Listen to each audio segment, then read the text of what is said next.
Good evening. The opinions and statements voiced by our guests do not necessarily reflect the opinions of this network. Enjoy the shows. You are listening to WBHM Digital Broadcasting, the best in paranormal talk only on Paranormal Experience Radio. Broadcasting live out of Birmingham, Alabama.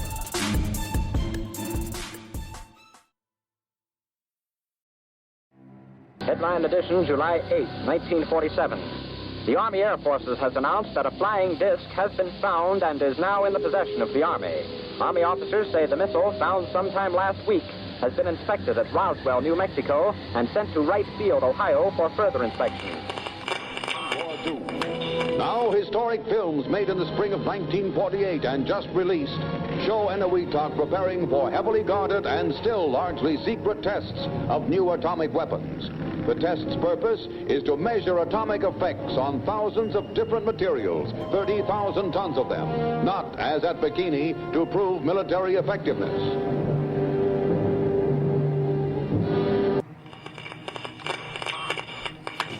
San Francisco police say that 9 persons have been arrested in a narcotics raid on the headquarters of the Grateful Dead, a widely popular singing group. 2 members of the group, Rod McKernan and Robert Weir, and their business manager, Danny Rifkin, have been booked on suspicion of possessing narcotics. 3, 2, 1, 0. All engine running. Liftoff. We have a liftoff. 32 minutes past the hour. Liftoff on Apollo 11. Tower cleared. Here we got a roll program. Neil Armstrong reporting their roll and pitch program, which puts Apollo 11 on a proper heading. I'm going to step off the limb now. That's one small step for man, one giant leap for mankind. Well, strange lights are causing a viral buzz on YouTube. Could we have caught extraterrestrial activity on a recent newscast? Brandon Arroyo investigates. As the newscast ended, the controversy began back on September 26th. What is that light shining in the back of the dark night sky?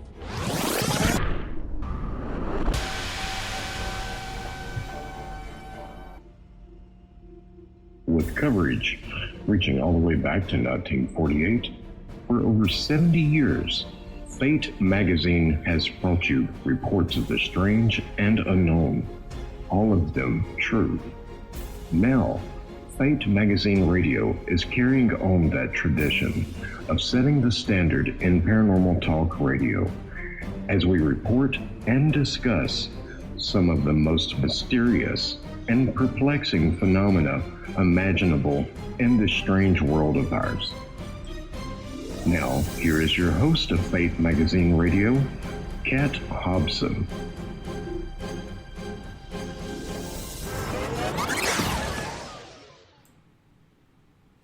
Good evening. Thank you so much for being here. You are listening to WBHM Digital Broadcasting out of Birmingham, Alabama.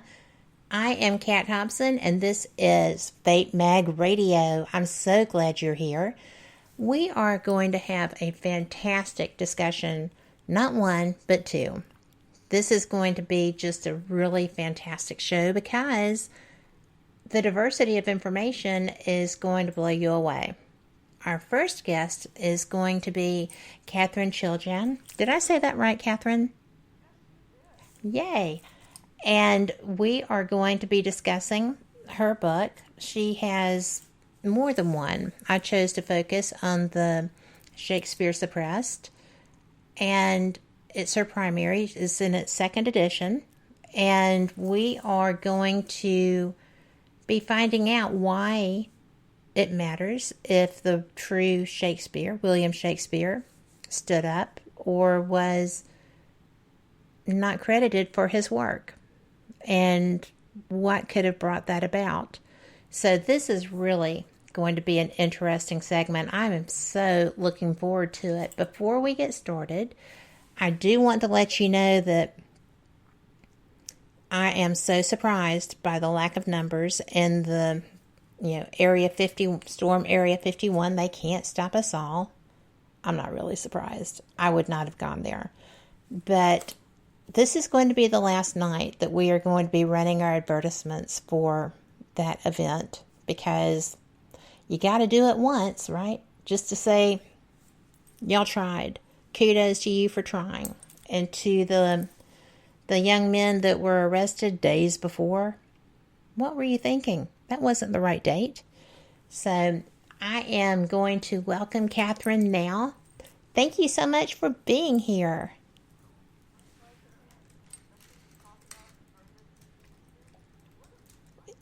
I would agree with you, because we were talking pre-show about the fact that while I knew there was controversy, I wasn't aware that there was so much documentation to support it.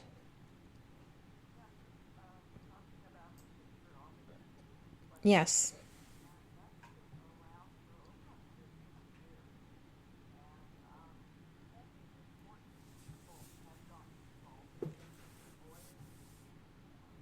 Supreme Court justices and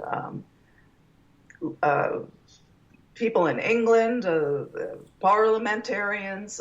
It's not just an out there theory.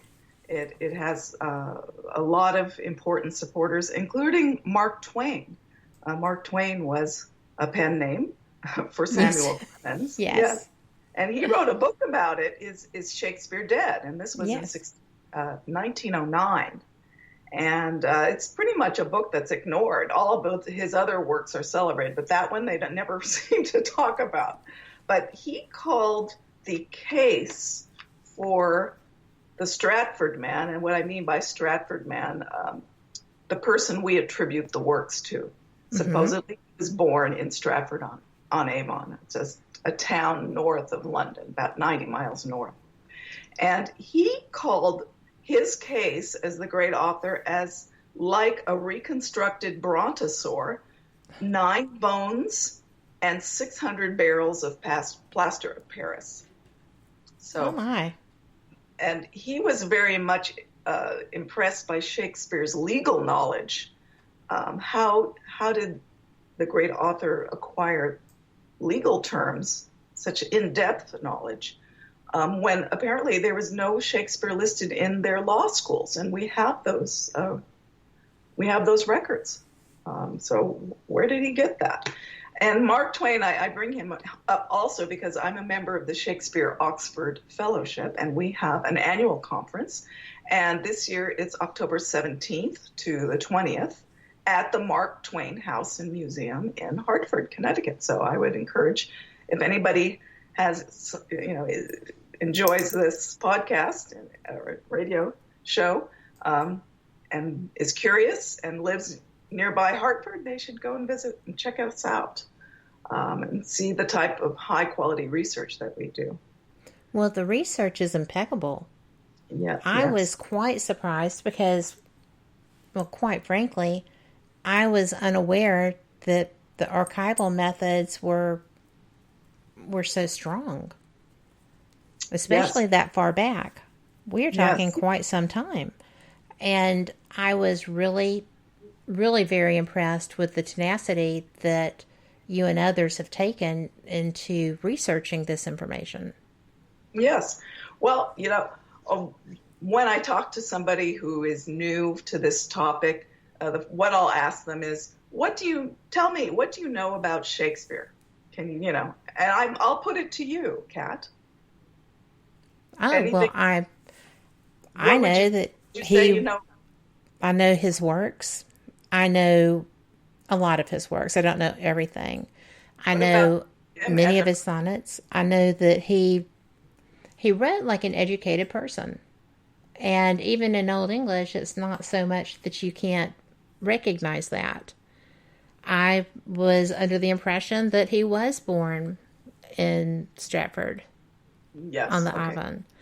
And that's really about the limit of my knowledge of him. You don't know anything personal about him, right? Nothing personal. Yes. So that's the problem. Even during his lifetime, nobody said they knew him. That's the problem. And so what we have here, we have two sets of evidence. We have evidence during his lifetime, and we're talking about the Stratford man, and then evidence after he died. And all the evidence that point the Stratford man as the great author of Hamlet and Romeo and Juliet and Othello, all that evidence is after he died. There is no evidence while he was living. And that is really the basis of the authorship problem. Beyond that, we have no evidence of him attending school. I was shocked when I read that. Yeah, the Shakespeare experts would say, well, he went to the local grammar school. Unfortunately, the records of that period have not survived. But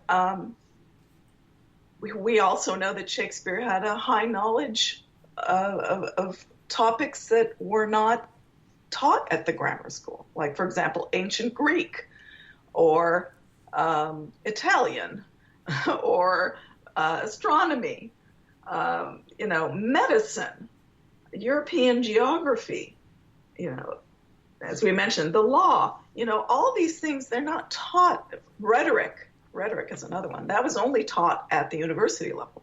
And we have the records of Cambridge and Oxford universities, and there's no William Shakespeare in there. We have some records of the bigger schools in London. No Shakespeare there. So, that's very problematic when you're talking about somebody who probably was one of the most knowledgeable men of this period. And beyond having no evidence of schooling, we don't have any letters in his handwriting. Or there are no Shakespeare play manuscripts at all. Now, keep in mind, that's interesting.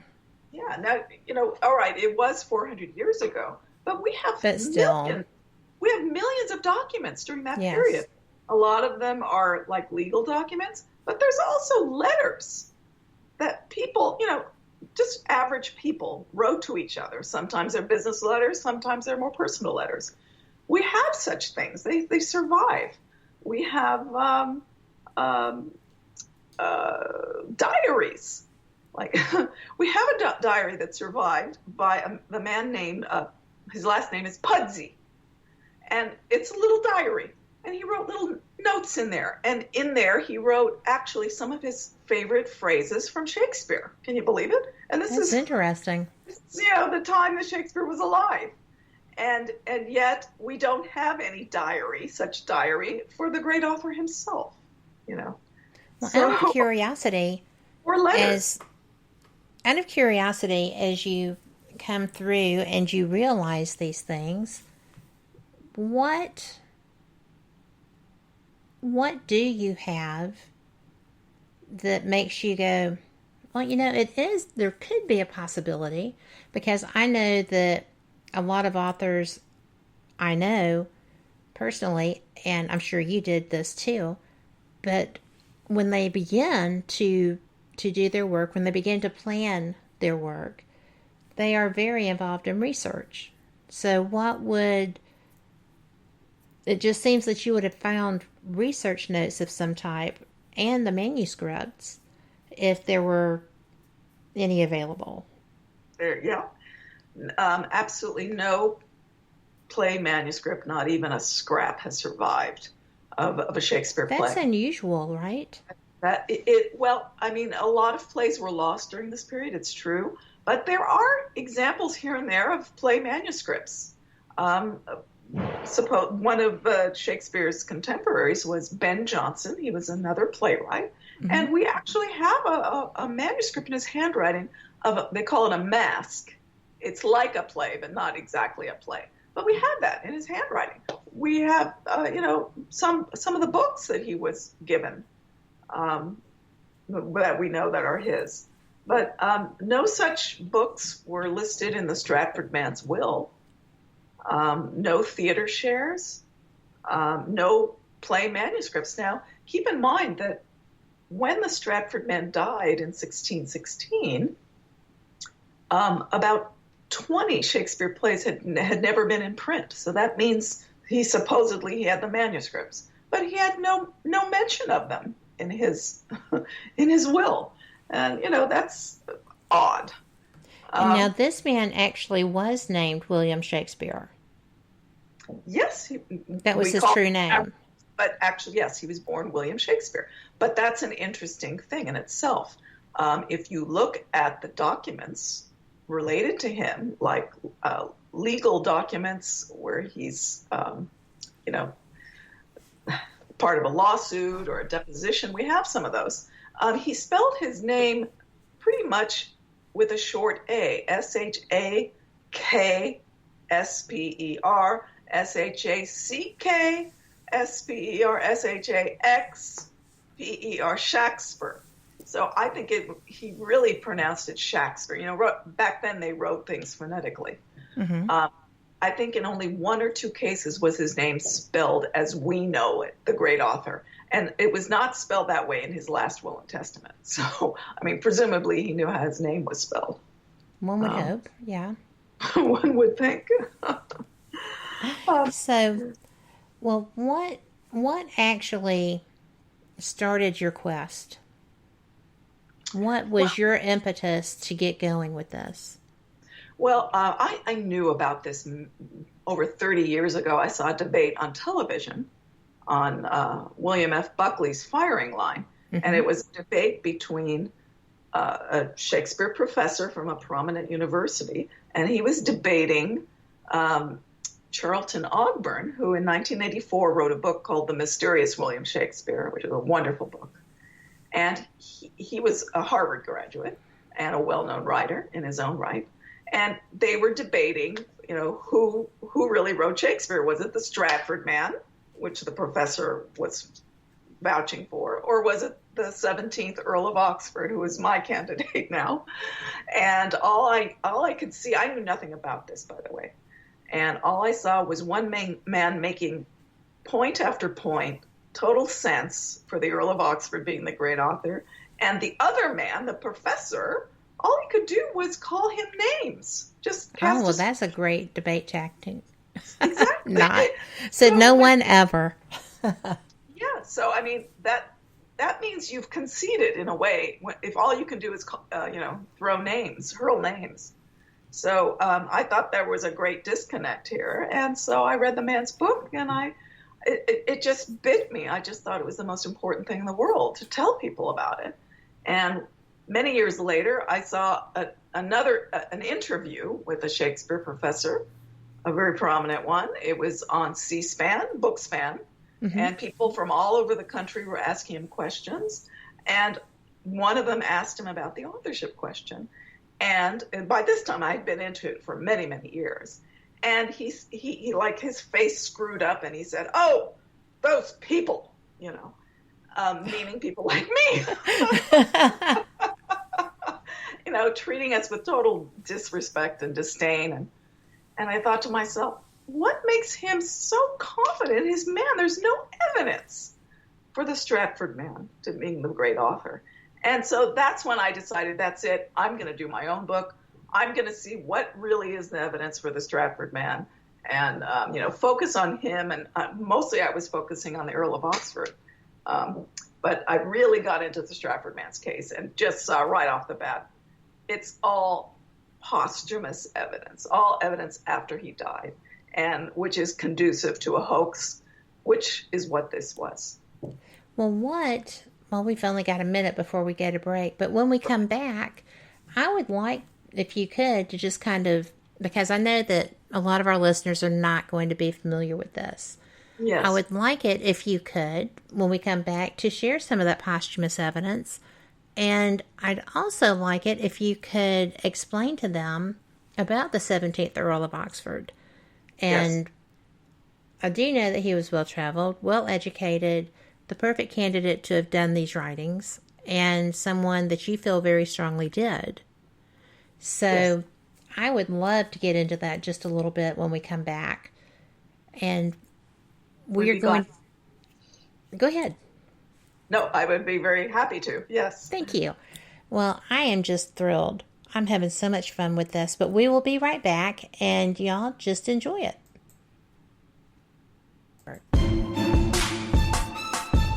You are listening to WBHM Digital Broadcasting, the best in paranormal talk only on Paranormal Experience Radio. Broadcasting live out of Birmingham, Alabama.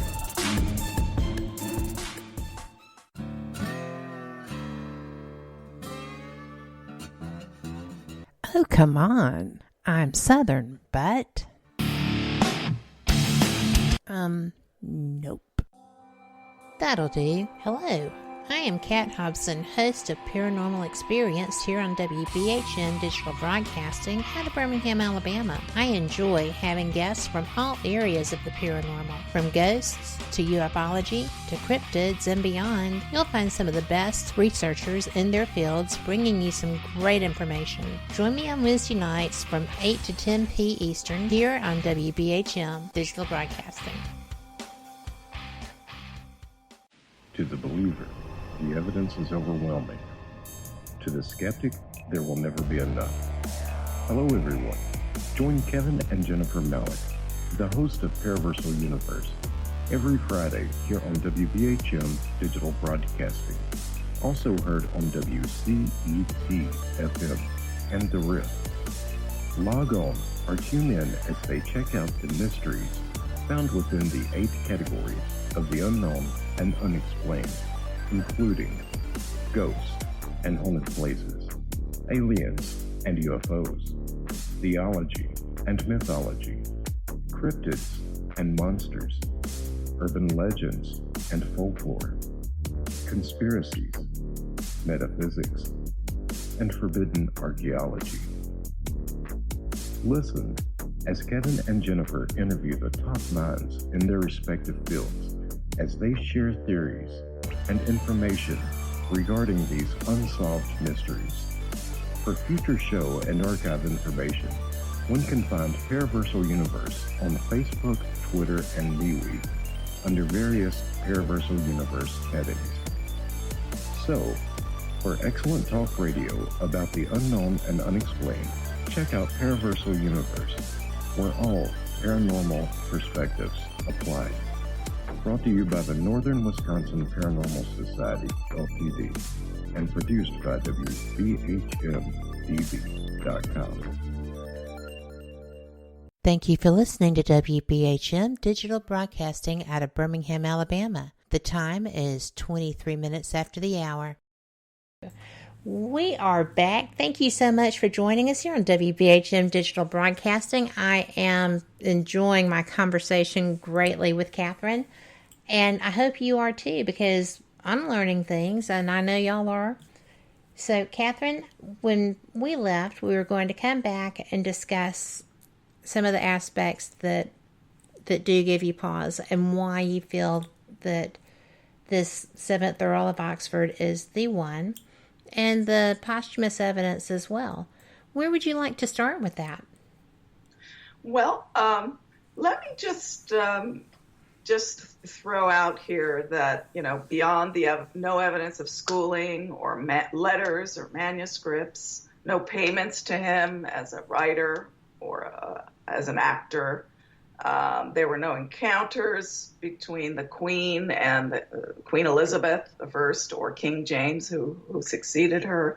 And even though they actually liked the Shakespeare plays, according to people of the period, beyond that, absolutely, and the fact that his parents were illiterate and his children were illiterate, and his neighbors never said he was a famous writer, including his son-in-law, who was a doctor. He keeps going on and on and on. Beyond all that, when the Stratford man died in 1616, nobody said a word. There was no great, an outpouring of sadness. And it was a tradition back then, if you were a prominent writer, that people would, your fellow writers would say something about it. Or you would even get, in the case of Edmund Spenser, you would get buried in Westminster Abbey, But no such thing happened with the Stratford man. No one said a word about it until 7 years after he had died. And that's when we're starting to get into the posthumous evidence. And really the only evidence that connects the Stratford man to the great author. And it all occurred in 1623 with a publication of a book of Shakespeare plays, 36 Shakespeare plays in a large book with folio-sized pages. Mm-hmm.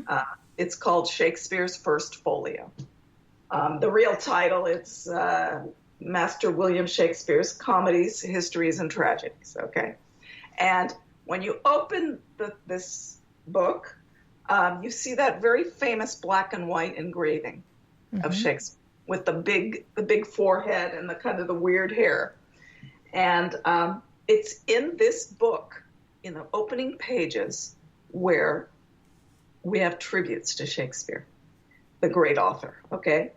And one of the tributes is by Ben Jonson, and he calls him Sweet Swan of Avon. I'm sure a lot of people have heard that phrase. Yes. So you have the place name Avon, right?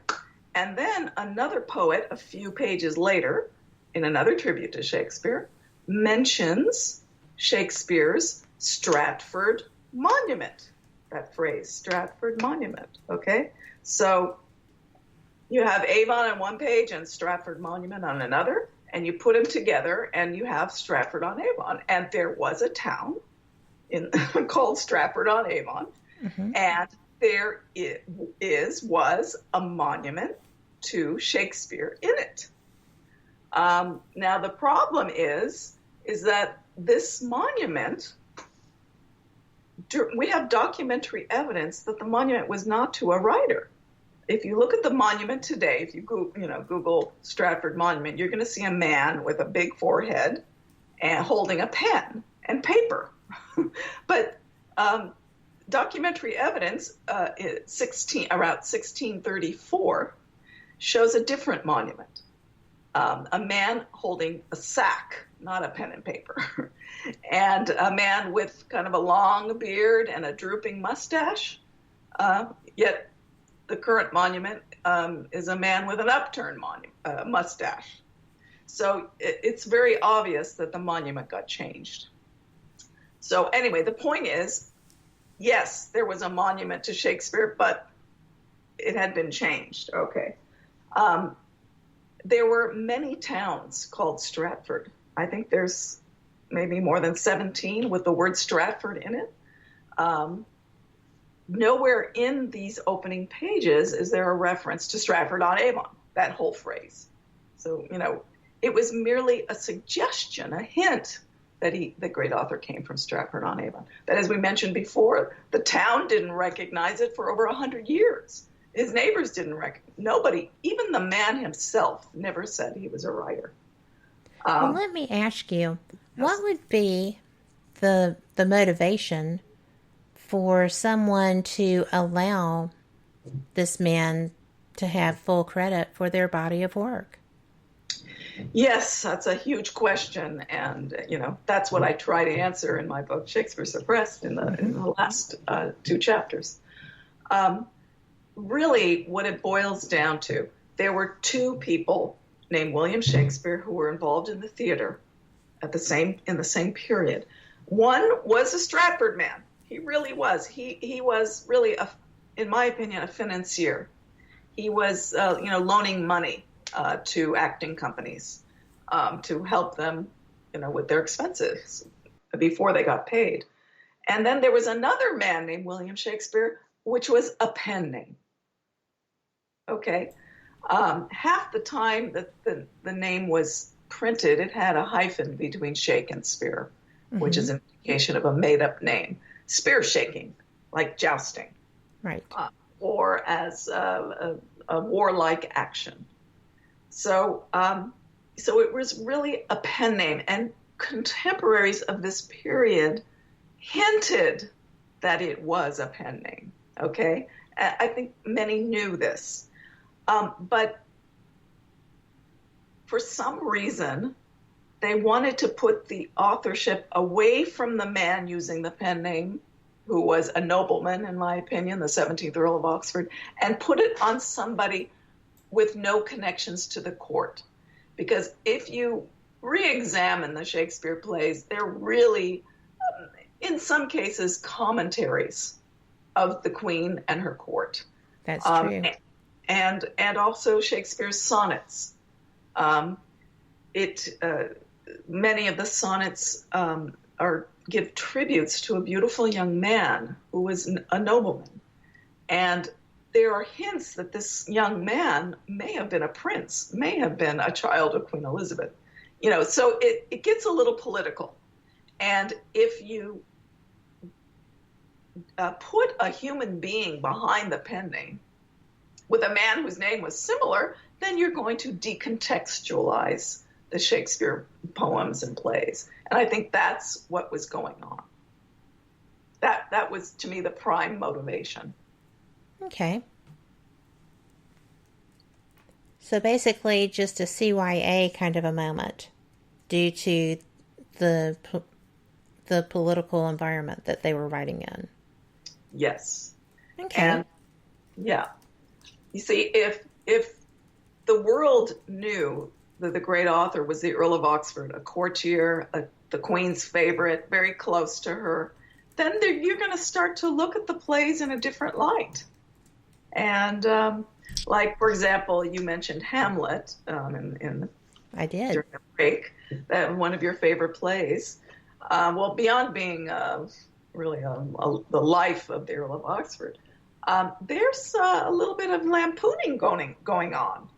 Yes. And a person who's being lampooned is Polonius. And Polonius is the king's minister in the play.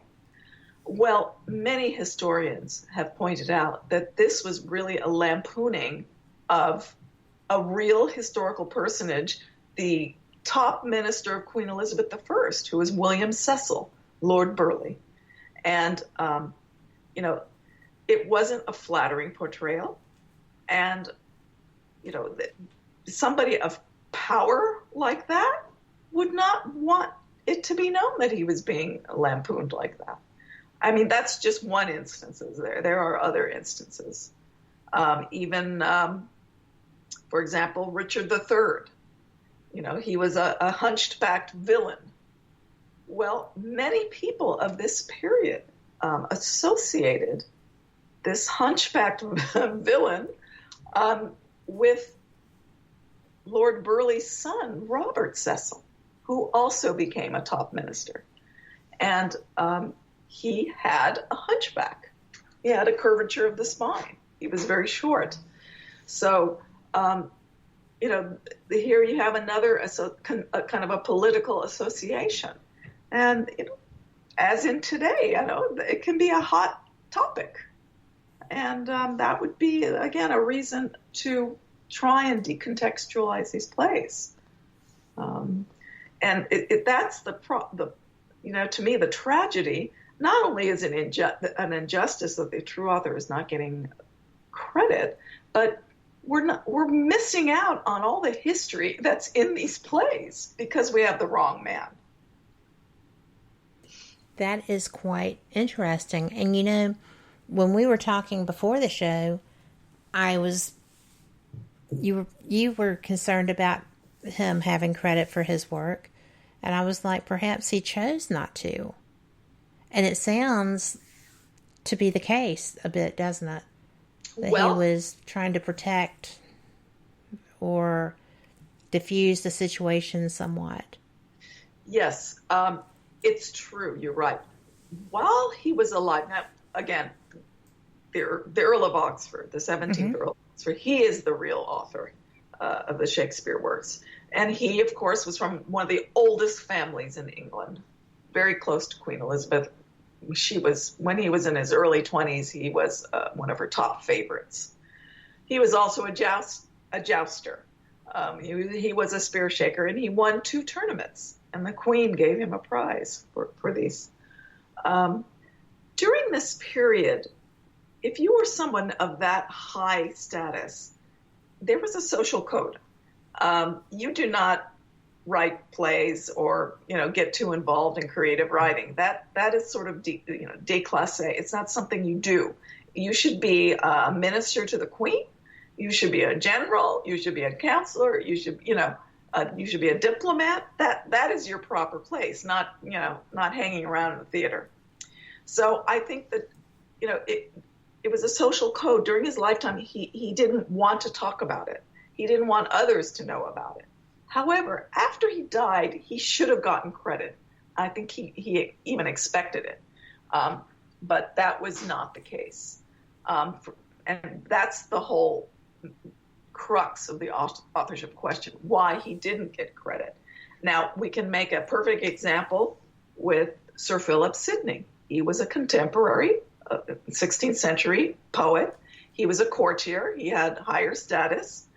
And he was the nephew of another one of the Queen's favorites. And when he was alive, he printed nothing in his name because, that's social code. But after he died, not only did he have a huge funeral and many books and tributes were given to him in print by his fellow writers, but his works were published after his death. So he's the perfect example of the Earl of Oxford should have gotten credit. In fact, Philip Sidney's sister was the one who printed his works, some of his more famous works. So it was certainly okay, but for some reason it was not okay for the Earl of Oxford, and that's as we were talking about, there was something political, something hot going on, and I think the real key is in the sonnets where these are first-person ruminations about people that the great author loved, a woman and a man, and he poured his soul out into these sonnets. They're very personal, and I mean, even they tell you that he is a nobleman. For example, in one sonnet, he says, "Methinks no face so gracious is as mine." So the word gracious, that was a term that Shakespeare used in his plays to describe nobility and kings and queens. It was not a term that you used lightly. So he was really describing himself in his sonnets as a nobleman. Another great one is Sonnet 125, where he says, "Were it aught to me, I bore the canopy," which means, was it anything to me that I bore the canopy? Well, during this period, bearing the canopy could mean only one thing. It was being one of 4 people who held a canopy over Queen Elizabeth as she is being moved in public, like in a kind of a sort of like a carriage in a way. And so 4 people would hold the canopy over her. That was a great honor. You had to be somebody high up or somebody distinguished. And here he is in his personal sonnet saying, "Did it mean anything to me that I held the canopy?" So that just doesn't make sense. If he were the humble Stratford man, that would be the greatest honor of his life. So that's just one indication about the author being a nobleman. And we also have in the sonnets, he's talking about how he really used a pen name. He says, "My name be buried where my body is." That's very odd. That is very odd. And he says to the fair youth, the young man that is very beautiful, that he loves, he says, "Your name from hence immortal life shall have. Though I once gone, to all the world must die. You still shall live, such virtue hath my pen." So he's saying the young man, his name is going to live forever, but not his own name. So, that's indirectly saying that his real name is not attached to the works. Now, Shakespeare dedicated 2 poems, long poems, not sonnets, but long poems, to a young man, the Earl of Southampton. His name is Henry Wriothesley. And so this was the only case that Shakespeare dedicated or even mentioned that he knew somebody. And therefore, to me, that's almost a slam dunk that the young man was the Earl of Southampton, the one he's speaking to, that your name from hence immortal life shall have. Because his poem, this poem was Venus and Adonis, it was a huge success. People don't know this poem today, but it was one of the biggest works of Shakespeare of the period. And his name is next to William Shakespeare's name, you see. His name will live forever, but Shakespeare's name will not. Why is that the case? You know, and that to me is, he's saying it's a pen name. So, you know, in these sonnets, as I mentioned, the great author lauds this young man. And in a few of them, he reveals he really was the queen's son. So that's why, another reason why they're hot, very hot politically. The no sonnets. doubt. Yes, you can read it that way. But the Earl of Oxford, you know, if you wanted to talk about him, he was very well educated. He was a child prodigy, actually. When he was 8 years old, he attended Cambridge University as an 8-year-old. That's very young. And I would say, yes, that would be astounding even now. Yes. And when 4 years later, he went to Oxford and got his master's degree.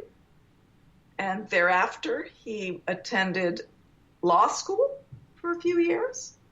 And when he was 25, he did a grand tour of Europe. He was there for, I think, about 16 months. He spent most of the time in Italy. And as you know, many of the Shakespeare plays take place in Italy. And a great example to show you that the great author for sure went to Italy is Romeo and Juliet. In the opening lines of Romeo and Juliet, there's a description of sycamore trees outside of the western wall of Verona. And now sycamore trees, okay? That's very minor, right? Well, somebody wrote a wonderful book called The Shakespeare Guide to Italy, Richard Rowe. And yes. He went through all the references to locations in Italy, and he tried to find them. And he found many of them that Shakespeare really did go to Italy. And one of them is this sycamore trees at the Western Wall. They are there to this day. And this was not part of the Romeo and Juliet story that Shakespeare read about, you know, a 14th century story. It has nothing to do with sycamore trees. It's just a minor detail that Shakespeare threw in about Verona. He had to have been there. But you look at the Stratford man, there's no evidence he left the country. You know, you couldn't just leave. You needed permission to leave the country. And no record of a William Shakespeare going to Italy. So, you know, everything for the Earl of Oxford, it fits like a glove. His education, his knowledge of European geography, his knowledge of how the aristocracy spoke. You know, most of the plays are about kings and queens, you know. Yes, they are. But you know what? I'm going to have to interrupt you. I'm so sorry. But we have to go and take our break, and we will be right back. And I have a question for you in chat. So we'll be right back. You're listening to WBHM Digital Broadcasting, the best in paranormal talk, only on Paranormal Experience Radio, broadcasting live out of Birmingham, Alabama.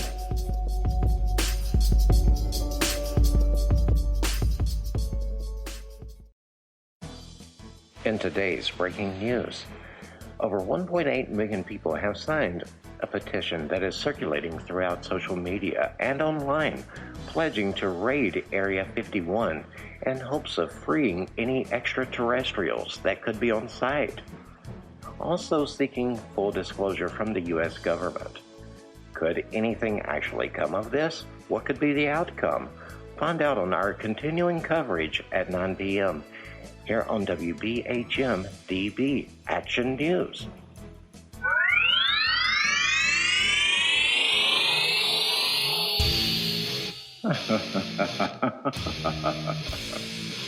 You're kidding, right?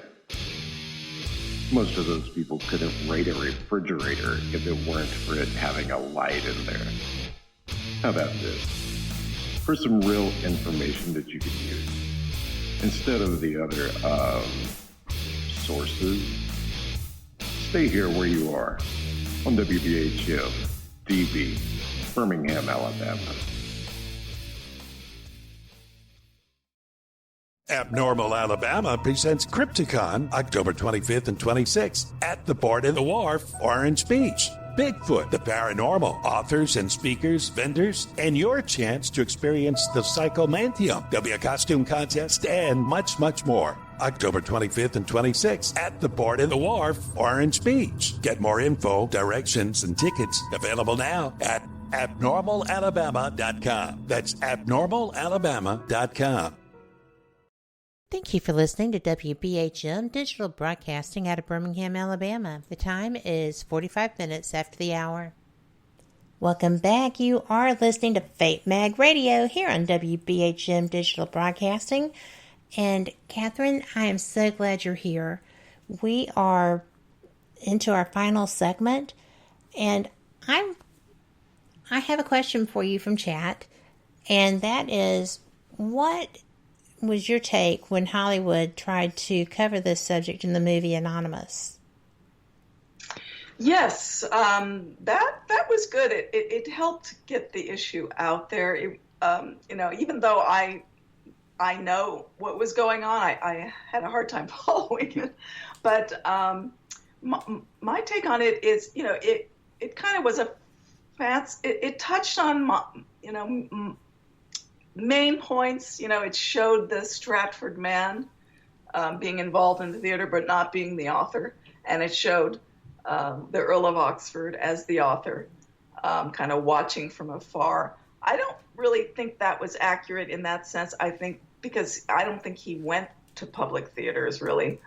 He was mainly, in my opinion, he was making court entertainments at the court for Queen Elizabeth. He was writing these plays for her, and for her entertainment. And it was only later that the plays were performed publicly. And so it's not like he's just sitting in the background. I think he, as I mentioned before, I think he wanted it to be quiet during his lifetime for him not to be known. There were other historical issues like it was Richard II that was the play that caused, that was part of the Essex Rebellion. But it was minor. My favorite part of it actually was where it took you into Shakespeare, the great author's office or his study, and with all those wonderful little, books and figurines and all sorts of things. I thought that was a wonderful scene. I'm sure the great author had something like that in his house. Well, but, you have to have a place to do your work, yes. Even if you don't necessarily want people to know it's you doing it. Right. You still have to have a creative area. Yes, and he lived in great mansions, just like that. So in a way, I enjoyed that. I enjoyed seeing that. But his take on the Earl of Southampton, I guess I didn't quite agree with. But that's his right. Artistic license. It was a little bit more accurate than, say, Shakespeare in Love, which was a total fiction. Yes. But for a man who his works have been so influential in Western civilization. I mean, can you imagine? There's only been 2 movies about Shakespeare and his life? Isn't that kind of insulting? Well, it gives one pause, truly. Yes, and I think, and I would venture to say it's because there's not definitive information, so no one felt comfortable tackling that. Yeah, there's nothing known about his life. That's the problem. And even Shakespeare professors admit this to themselves, that there is some biography problem. But yet, on the other hand, they don't want to go further. They don't want to upset the apple cart that it was a Stratford man. Even the bastion of Shakespeare, for example, the Birthplace Trust in Stratford-on-Avon. Mm-hmm. They're kind of like the headquarters in a way. And also the gatekeepers. They were made an offer of £40,000 to debate people like me, people who want to debate whether the Stratford man was a great author.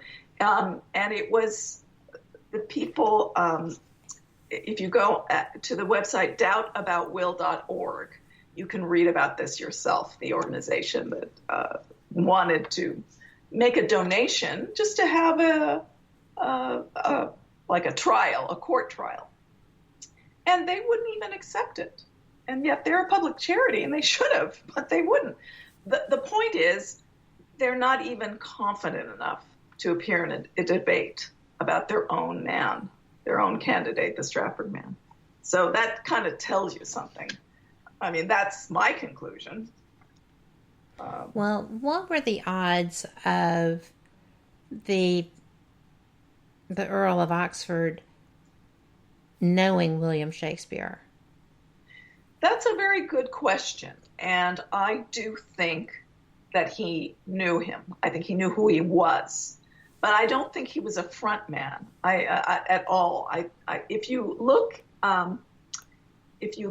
at one of the plays, I believe it's As You Like It, he interviews this courtier clown interviews someone named William, and he says, are you learned? And he says, no. It's an interesting little interview, and I think what he was really doing is showing that the Stratford man was not the author. I think he kind of knew that people were making this mistake while he was alive, but I don't think he ever believed that he would get the full credit. Right. I think that would have surprised him. Yeah. He should have chosen another pen name. Well, it actually wasn't that unusual a name, Shakespeare. I found a reference to a William Shakespeare in 1605, a man who was a soldier. He was listed as a soldier. He was from the same county as the Stratford man, which is Warwickshire. Now, surely that could not have been the Stratford man, because he was named as one of the King's Men acting company. So he couldn't have been a soldier, too, at the same time.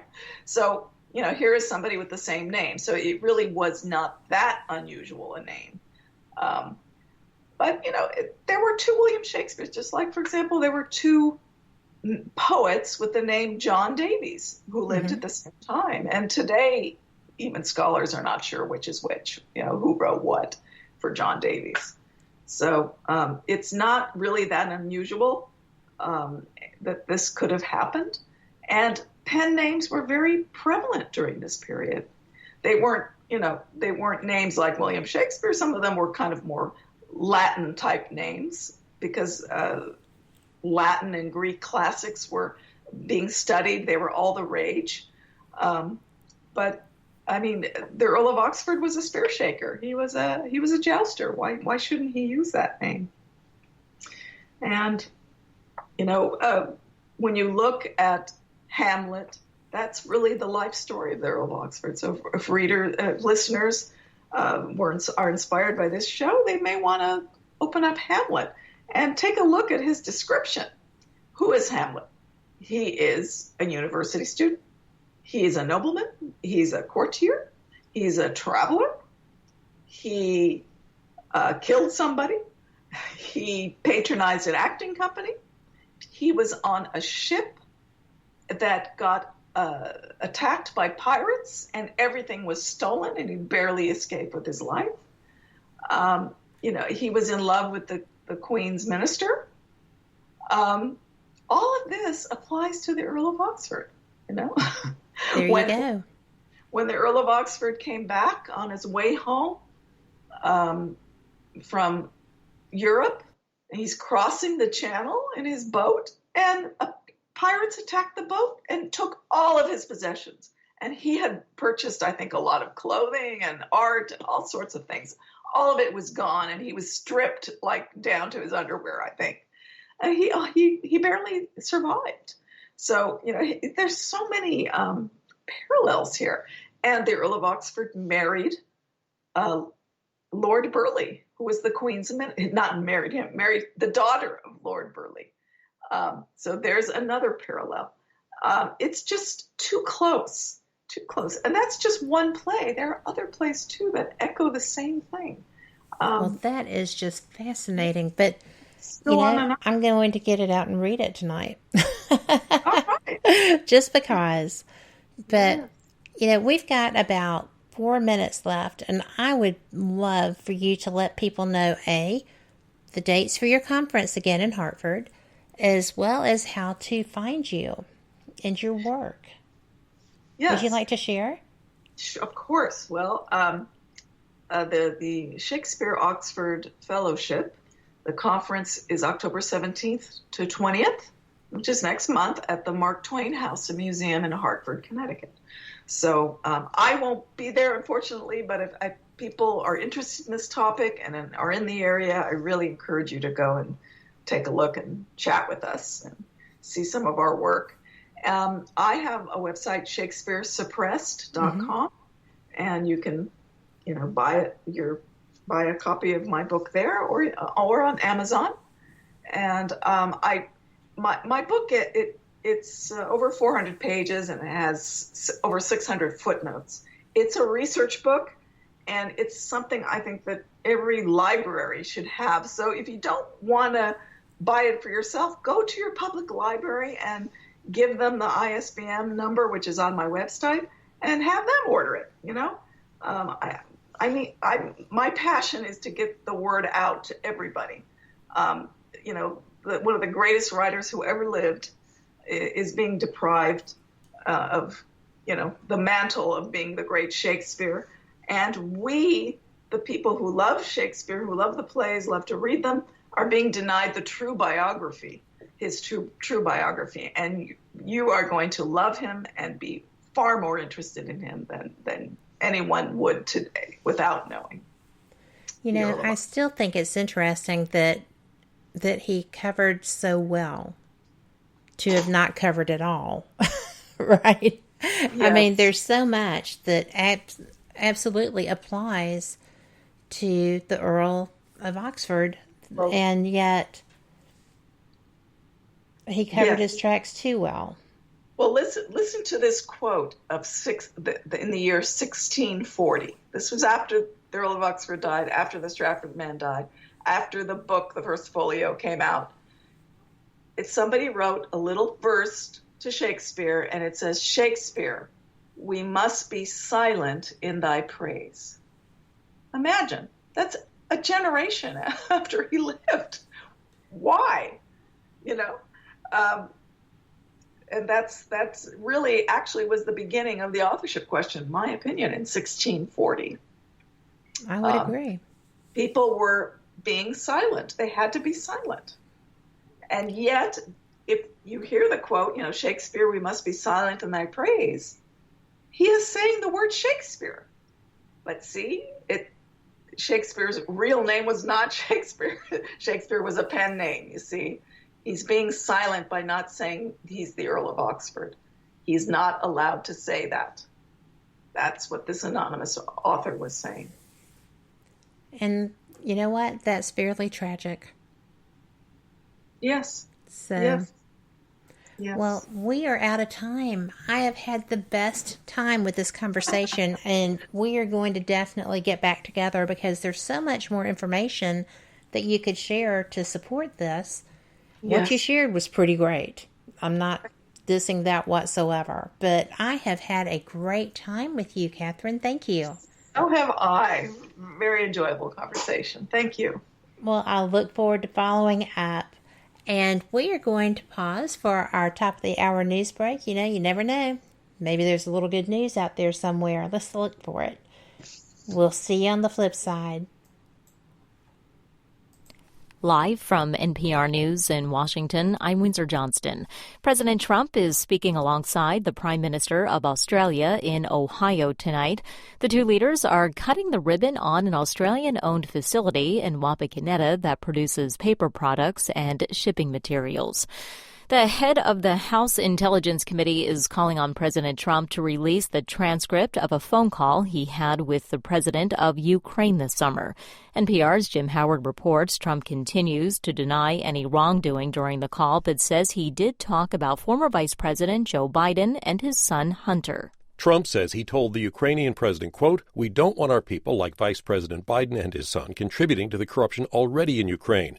The president insists he did absolutely nothing wrong. Well, if that's the case, then why doesn't the president simply release the transcript of that call? House Intelligence Committee Chairman Adam Schiff said on CNN that whether or not the whistleblower complaint is related to the call, the president should release the call transcript and the complaint. Clearly, he's afraid for the public to see either one of those things, and we're determined to make sure that the public does. Several news organizations are reporting that the complaint from a whistleblower in the intelligence community alleges that Trump used the call to push Ukraine to investigate Biden and his son for business dealings in Ukraine. Jim Howard, NPR News, Washington. Concerns are mounting about the future of the Irish border if the United Kingdom leaves the European Union without an agreement next month. Terry Schultz reports the latest remarks from a top EU official signal that new barriers would be built between the Republic of Ireland and British-ruled Northern Ireland. European Commission President Jean-Claude Juncker says if no other system is worked out with the British government before it's due to leave the EU next month, the bloc will have no choice but to set up controls on its side of the Irish border. The UK says it's not planning to carry out checks in Northern Ireland. So Juncker said in an interview with Sky News, Dublin will have to make sure anyone or anything crossing in meets EU standards. We have to preserve the health and the safety of our citizens. The Irish backstop, included in the withdrawal agreement, reached last year but rejected by the British Parliament, would keep EU rules in place on the border until a post-Brexit trade agreement is concluded. For NPR News, I'm Terry Schultz in Brussels. Authorities in Guatemala say the Central American country has become a transit region for cocaine moving north. Maria Martin reports. Guatemala has long been considered a key region for the transit of drugs, but until recently it was thought that most of the cocaine coming north was produced in Colombia, Peru, and Bolivia.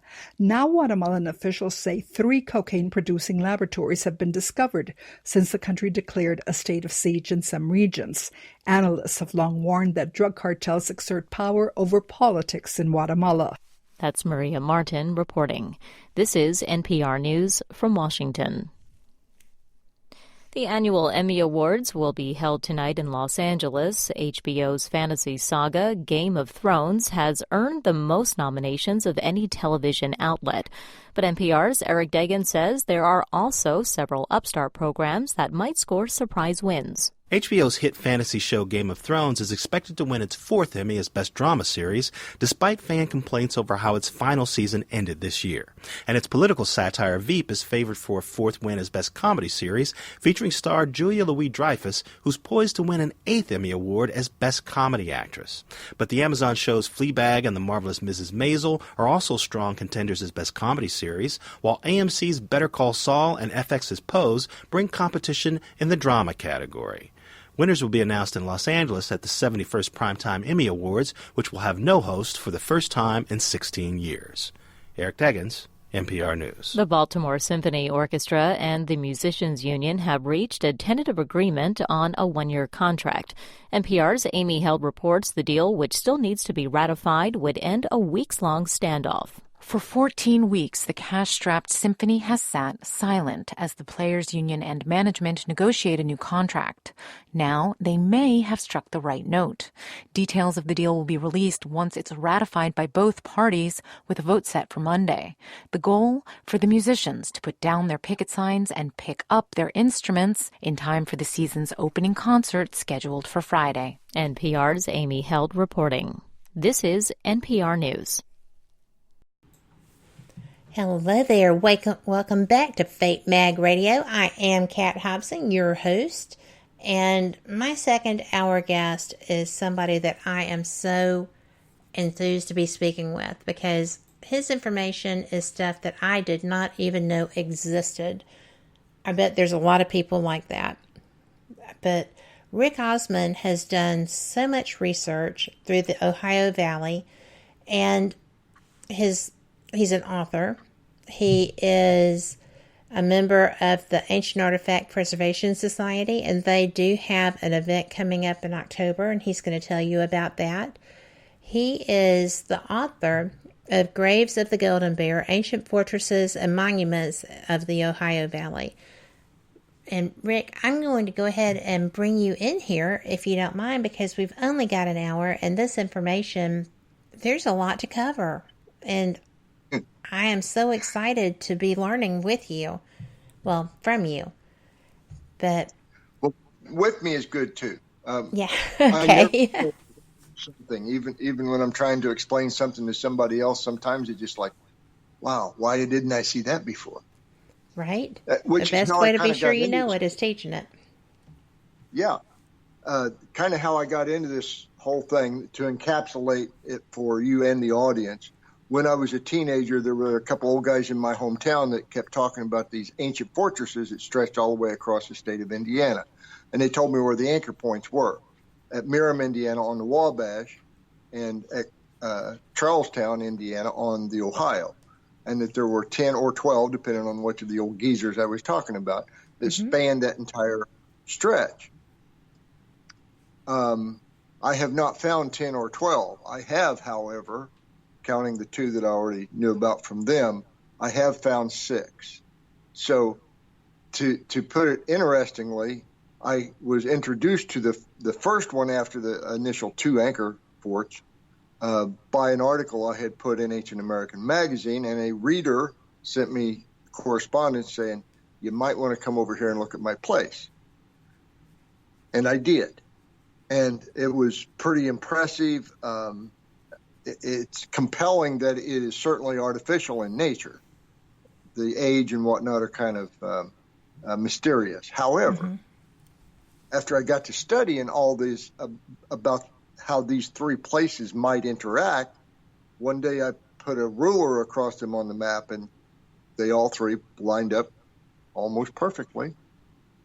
So now when I go looking for more, I look on that line where all 3 of those were. And I have found 3 more like that. So, and I've had help. I'm sorry. Yeah, I've had help from readers and fans, or however you want to say it, about looking for these things. And one of them is very definitely about someone who was interested and helped me find a site. So, well, when you go looking, I was watching the images that you have in your book and that you shared with me, and I apologize to our listeners. I can't get them into our chat room. They will be on the Fate Mag Facebook page, but I am so impressed because when you have the stacked stones that are obviously a wall, and they're so buried by the vegetation. I mean, these are 400-500 years old. So, or more, true. But how do you, even using your line, how do you know, well, I think this is going to be a spot? Are they separate? Are they a particular distance from each other so far as you found it? Yes. Yeah. And not only is it a range of distance, but there are also other attributes about each of the sites that are true of each of the sites. For instance, they'll be near water. They'll be near running water. They'll be near navigable water in something like a canoe. They'll be elevated. They'll overlook that water. May not be right on top of it now, but it was at one time before the rivers meandered. And they'll be about a day's march apart for light infantry. So anywhere from 10 to 20 miles 30 miles for extremely light infantry running hard to escape something. But there'll be a pretty much uniform distance across the state of Indiana. And so far, it's bearing out. A couple that I know where they should be within a couple miles of each other, a couple miles of where I think they need to be along that river. I just haven't found them yet. I know they're there. I just haven't found them yet. Well, I think that this is some of the most interesting research I have seen relevant to American history, because it actually is rewriting history of North America. Yeah, the academia in general, considers American history as having begun in 1492. Mm-hmm. And even at that, they're still discounting Leif Erikson and the whole Viking crew thing. But my contention is they're discounting a whole bunch of people who made it to America or made it from America to somewhere else. And they just don't want to hear it. Now, today, in fact, very, very prone to, breaking news kind of thing. In Europe, they've been studying some tin ingots that they found in Israel. They also found some in Turkey and some in Greece.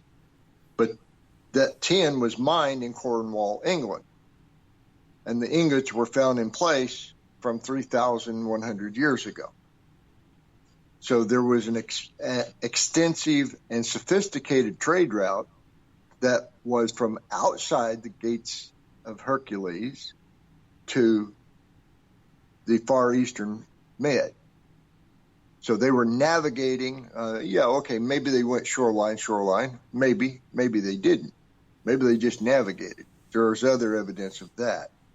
But today, the academia powers that be said, yes, they got their tin from Cornwall. So Cornwall, England is also a place related to the whole King Arthur legend. We don't really have to get into that tonight much, but it's related to all this. Well, I already know we're going to have more conversations because you have so much information, and and you're kind of historically local to me because we discussed that too. Through part of my book is set not very far from you, actually. Mm-hmm. Dauphine Island is the site that was first, described perhaps as a catastrophe island, a bone island. It actually had a name about Skeleton Island, which has stuck in some circles. Anyway, Dauphine Island, when the French first got there, was supposed to have had like waist deep in human bones, which is very plausible given that many of the natives would take their piles of bones to a specific place for, whatever. For disposal. Desiccation. Yeah, disposal. But anyway,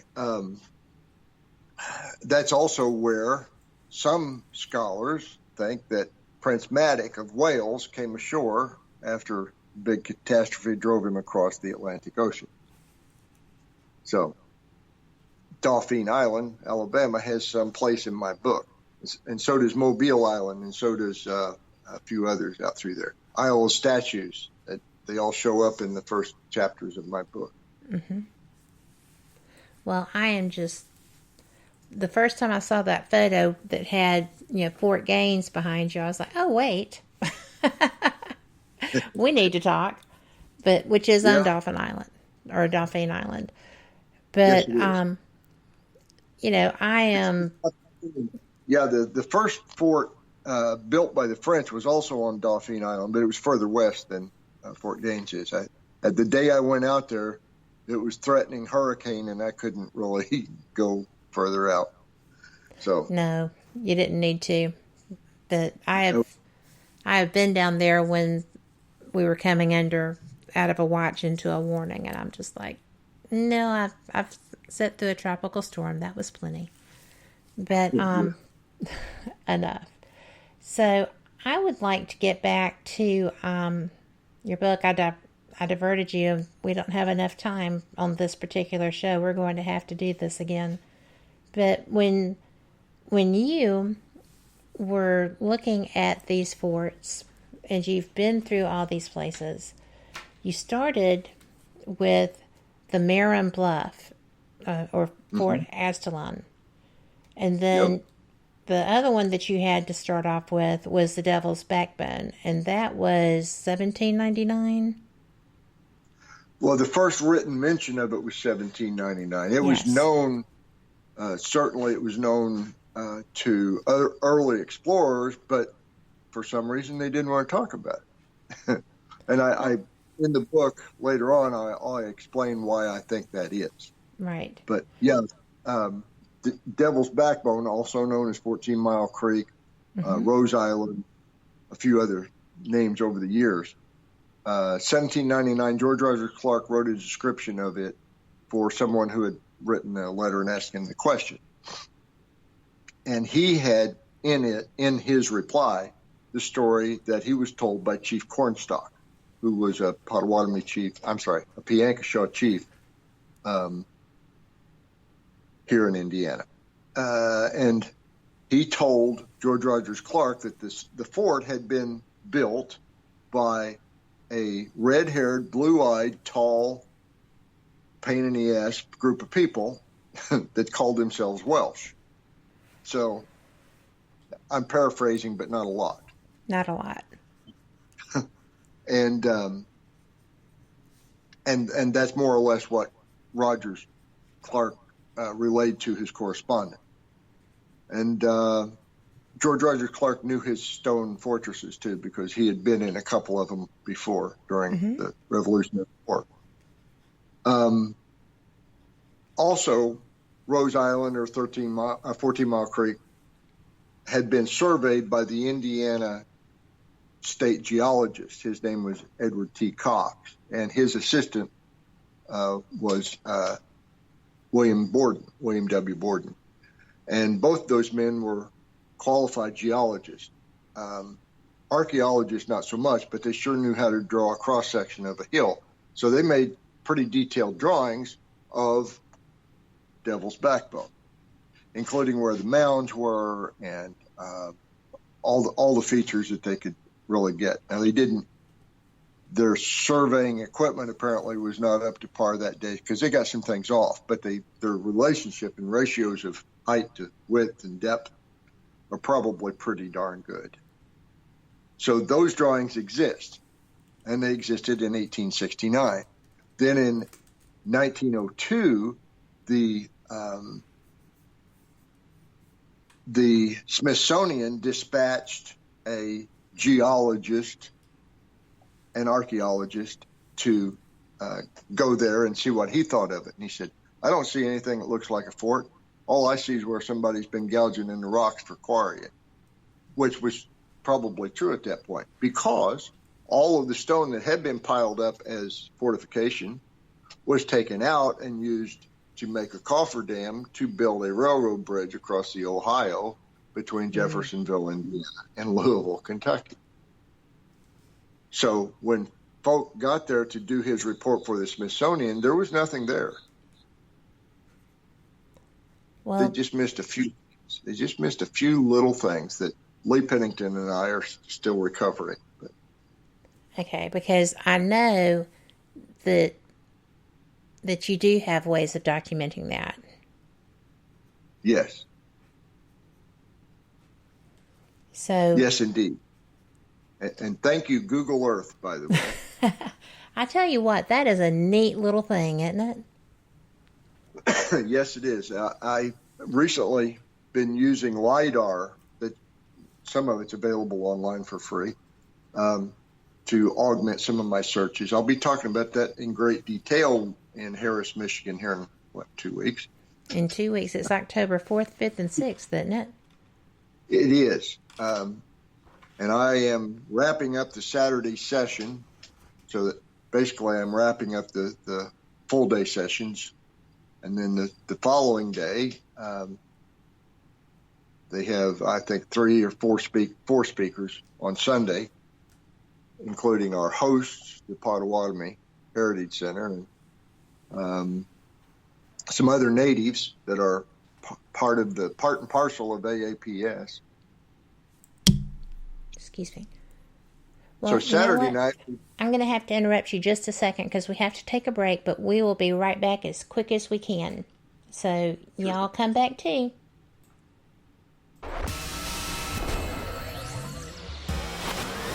You are listening to WBHM Digital Broadcasting, Birmingham, Alabama.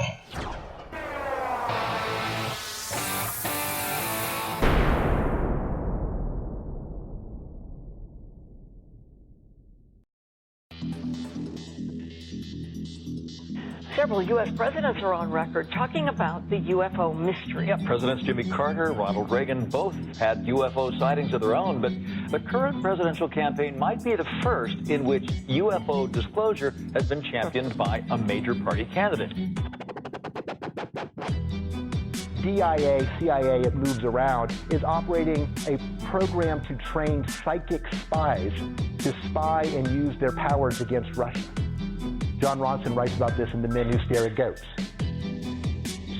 The first known sighting of a ghost took place right after Abraham Lincoln was assassinated in the late 1860s during the administration of Ulysses Grant.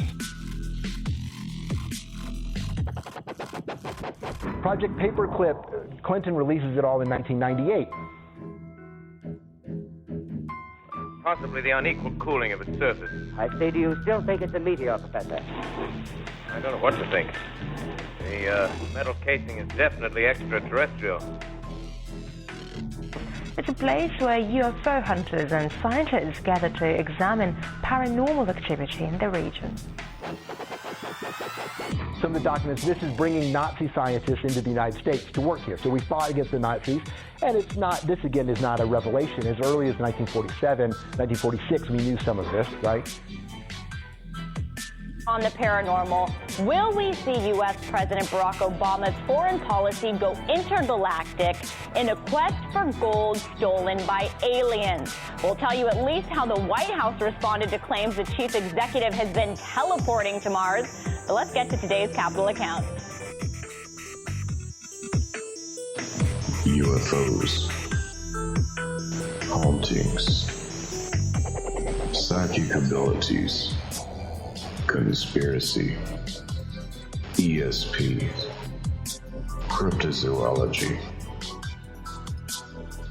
There are many things that remain unexplained in the inexplicable world around us, and we're talking about them here, looking for answers on WBHM Digital Broadcasting, Birmingham, Alabama. The truth is out there. Thank you for listening to WBHM Digital Broadcasting out of Birmingham, Alabama. The time is 23 minutes after the hour. Hello, you are back with Fate Mag Radio. I'm Kat Hobson, your host, and my guest is Rick Osmon. And you know what? We are getting right back to his information so that we don't completely run out of time. But welcome back, Rick. Well, thank you. Yeah, we when we left off, I was talking about the upcoming conference in Harris, Michigan, and it is the Ancient Artifact Preservation Society. And you can, it's being held at the Island Resort Casino and Convention Center there in Harris. And there's a phone number for the hotel. It's 906-602-6040. And you can register for the conference at www.aapscopper.org. And that'll take me back to what I'm talking about, which is copper, or at least the transport of copper. And the whole day on Saturday is kind of along that same line, because it was an industry. It wasn't just a few guys with boats and pickaxes. It was a real industry because somebody had to grow the food, someone had to, fish for the fish and cure the fish and all that stuff. Because if you were out using a hammerstone all day long, you didn't get to feed yourself. So exactly, it was a whole division of labor, advanced civilization, if you want to look at it that way. And pretty much on Saturday, we're all looking at a similar time period. It's ranging between about 5,000 BC up to about 3,000 BC, in a couple cases up to 1,000 BC. But the time period there also coalesces with a whole bunch of stuff that was going on outside of North America. The whole Copper Age into the Bronze Age, and like I mentioned, the tin find in Israel recently. It's all part of one big picture, and we're just trying to find each individual piece of a all-white puzzle. That makes it interesting. It makes it challenging, too. To say the least. A friend of mine told me the other day, he's also a big listener to late night radio. Sometimes the mystery is more important than the answer. And my reply is that one decent mystery is worth 10,000 known answers. That's just my reply. Once you have an answer, you still have other mysteries. Well, and unfortunately or fortunately, I think it's fortunate, we never seem to run out of the most interesting questions. Yes, interesting is a big part of it. And I guess that's the biggest reason I keep doing this stuff, because it sure doesn't pay real well. Just saying. Noted. Noted. It's probably a whole lot like hosting internet radio show. It could be construed that way. Yes, indeed. One of these days we'll all get rich enough that we collect vintage aircraft and we'll farm for a hobby. There you go. I'm going to have to work a trade on the farming thing. I have killed mother-in-law tongue. Just saying. It's a gift. But my tomatoes come out good because I am an old Southern woman, and that's what we do. So you throw the seeds out and leave them alone. Basically. That's right. And share with the birds and the squirrels. Yes. Yeah, we do live on a farm with farm animals and all of the adventures that go along with that. 4 horses, 3 of which like to dine elsewhere if they have the option. Yes. Been there, done that. I've always found them across the street in the neighbor's yard. Yeah, the grass is always greener. We found them on the other side of the interstate one morning. Well, that's fun. Oh, no, it wasn't fun at all. No, I don't know how you got them back. I hand-led them over that overpass. Thank you, Mr. Sucker with the air horn, by the way. Truckers are always either or. Yeah. But I did have to go ahead and let people know that is the word that was used because we are FCC regulated. Yes. But yes, that was a trucker. Yes, indeed. A person driving a big rig. With a big horn. With a big horn. Yeah. But enough about our farm animals and their antics. The whole business of what I study has boiled down to this line of sight, as you surmised. Mm-hmm. Line of sight communications network that was in operation thousands of years ago. What goes along with all of that is a whole bunch of stuff that academia does not want to hear. They do, it's like, nah, don't want to hear that. That they were sophisticated enough that they had a large network that spanned a lot of geography.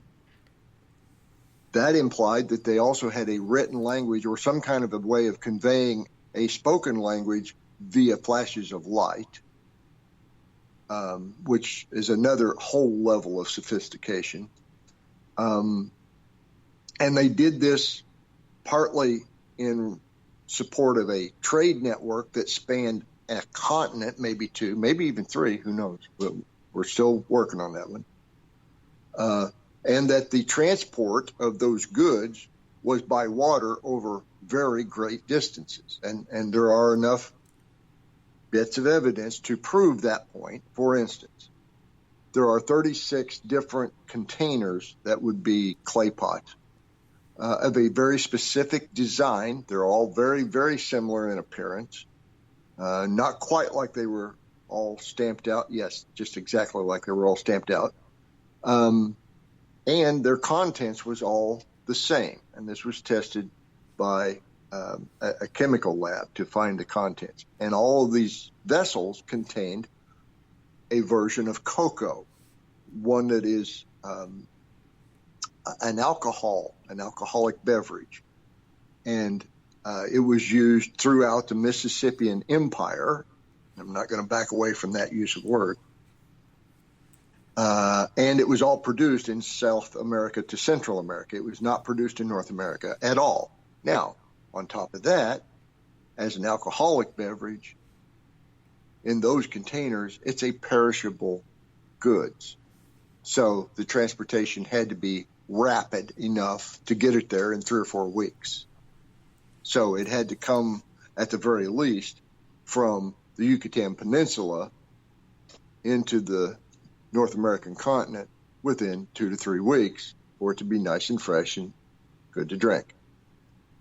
And they did it all the way up into Wisconsin. Astounding. Astounding, yes. But no, I don't want to hear this. No, couldn't happen. But yet it did. Why are they fighting that so hard? Well, I'll break it down as best as I can because it's my assertion. It's not something that I can point to in a book and say, this says so right here.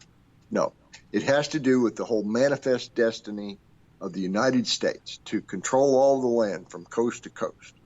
And if we negotiated in bad faith with a whole bunch of Native Americans because, well, we could, only because we had the upper hand. It wasn't because they were stupid, because they were not stupid. And their works were immense and sophisticated. That's the right word. It was sophisticated. Advanced planning, advanced archaeoastronomy, advanced mathematics. All these things entered into building all those monuments. And yet you could buy a big island off the East Coast for $24 worth of beads. Manifest destiny and racism, let's put it out there because that's what it was. And it was systemic. It was institutional. It wasn't even an individual thing, always. There were individuals, certainly, but it wasn't always about that. But any admission that A, they were sophisticated, B, that they had some system of writing, C, that they had sophisticated and extensive trade routes and methods to talk to people at the other end without leaving home, those are all things that they cannot deal with, government or academia. And yet, when the same thing happened on the eastern side of the Atlantic, let's call it the Roman Empire. Oh, let's go back. Let's call it Carthage. Oh, let's go back further than that. Let's call it Egypt. They had all those things. And in a smaller area, I might add. But they also had their own detractors. Pythias, the Greek, he explored all the way up to Iceland, we think, maybe even to Greenland. But when he got home, they all thought he was crazy because, there's water doesn't freeze. What are you talking about? No, the ocean doesn't freeze, and yet it did. And rocks do not burn and fall from the sky, and yet, well, they do it at Iceland. And in his travels, he was able to circumnavigate the British Isles twice and measure the actual, shoreline distance, and he was within 1.2% of modern methods, and that's despite sea level rise, I might add. So that's pretty cool and astounding. That is astounding, right? He didn't just dead reckon his way around the British Isles. No. He was navigating and surveying. He was using some kind of sophisticated, I don't know what kind of instruments he was using, but we could surmise a few things. Well, obviously a sextant. No, sextants were not invented for another 1,450 years. Well, maybe not by that name. Right. Something. He's using something. Right. He's using something that functions in the same manner and can subtend an angle of 30 seconds of arc. So that's pretty sophisticated. Yes, it is. But if you take the same level of sophistication and you show that the Mayans were doing the exact same thing, well, no, so we don't care. No, they were not that sophisticated. Yeah, they were. They built their cities on roughly 10-mile squares, wherever the terrain allowed it. And near the center of each city, they had this big tower that most people would call an observatory. But most people used that to think, oh, well, they're observing the stars. No, they're observing the other cities, looking for that flash of light that is a communication. They also had sighting devices. And there are a couple of illustrations of that in the Mayan art, too, by the way. Before them, the Olmecs did something similar, but they used a sophisticated focusing mirror technology, which, by the way, shouldn't have been around in 3000 BC, but I guess it was. You have people building elevated piles of dirt over extremely flat land. Here I'm talking Watson Break, Louisiana. And by raising it 25, 30 feet above the bottomlands, they could see another mound of dirt, also 25, 30 feet above the bottomlands, that was 8 miles away. There's no way you could see it from the ground, either way. But they were sophisticated enough to understand how effective a line of sight elevation can be. And that apparently making tools to use that. The Romans did it. The Romans had a flash of light language. Actually, they used 2 different alphabets. And the number of flashes could represent 2 different alphabets. Just the person at the other end had to know which alphabet it was. So they had a signal for that, too. So kind of like code. It's a whole lot like a code. Yes, it's like Morse code, but it's different. It has, let's take, for instance, the Latin alphabet with its current today 26 letters. If there were also 26 letters in, say, the ancient Greek alphabet, then, you could actually have a total of 52 different characters, plus a null. But if you want to do that, then you have to figure out how to get 26 different or separate and distinct flashes to represent each letter. Right. Well, if you have a 5x5 matrix, now you've got 25 of them, and if you just say I and J look the same, which they kind of do anyway, just go with that. Now you've got flashes of light, row and column, 1 through 5, and let's say 2, 3, and 2, 4. I just told you hi. That is too cool. Yeah, it is, and it's too easy. Yep. Now, when you get into Mayan, they didn't use a base 10 alphabet. I'm sorry, they didn't use a base 10 numbering system. And they didn't use an alphabet either. They used a syllabary. And their numbering system was base 20, which when you look at how it's written is dot, dot, dot, dot, dot, dot, dot, dot, dot, dot, bar. So it's still breaking down to the numerals representing a certain sound, in this case, because it's a syllabary. So if you had, let's say, 7x7 matrix, then you could make 49 different syllables from which, depending on the number of syllables in a letter, in a word, you could go 400,000 different words out of 49 characters. And they flashed them on a 10-mile grid. I'm pretty confident it was a whole lot like your network break-in at the hour for network news. Absolutely. With the same level of sophistication, too. Maybe even higher ethics of journalism, just saying. But except found here.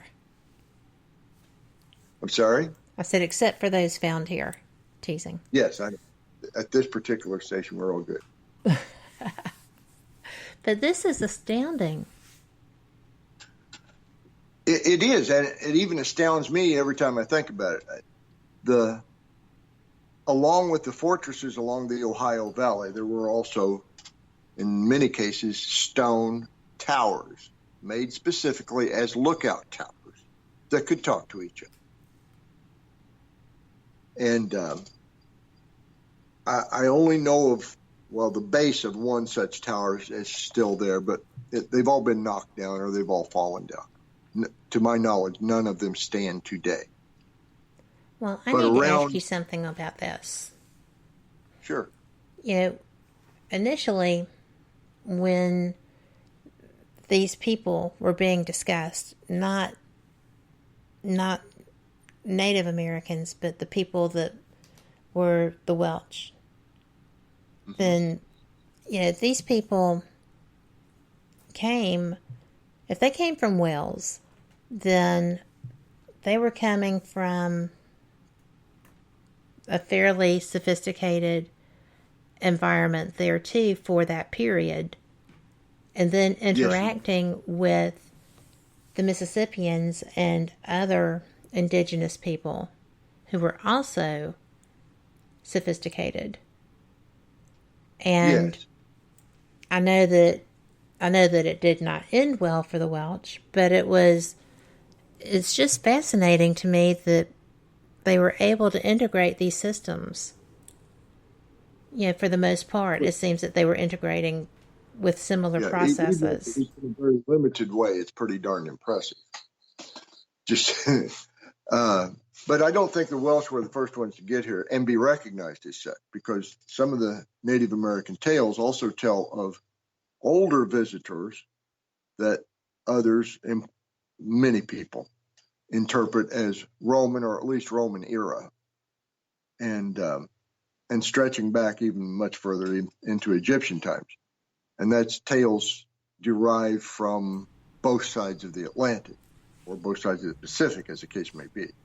Well, you know what? We are almost to the break, and I would just as soon go ahead and get this break done so that we don't have to interrupt you anymore, because this is too good of information. So we will be right back. Y'all come right back too. And this is Rick Osmon, and we are discussing all the good stuff.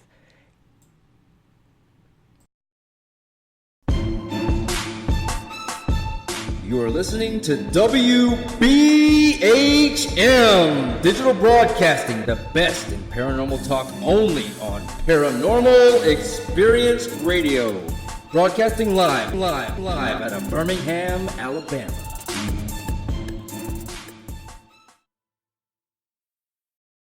Abnormal Alabama presents Crypticon October 25th and 26th at the Port in the Wharf, Orange Beach. Bigfoot, the paranormal, authors and speakers, vendors, and your chance to experience the Psychomantheum. There'll be a costume contest and much, much more. October 25th and 26th at the Port in the Wharf, Orange Beach. Get more info, directions, and tickets available now at abnormalalabama.com. That's abnormalalabama.com.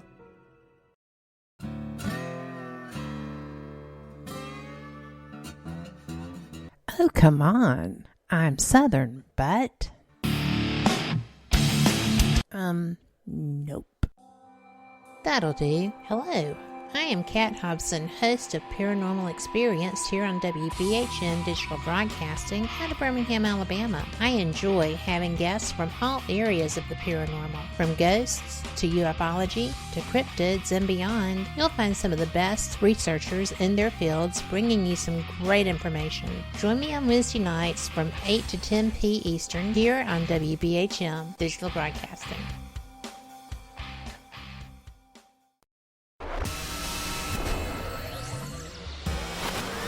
You are listening to WBHM Digital Broadcasting, Birmingham, Alabama.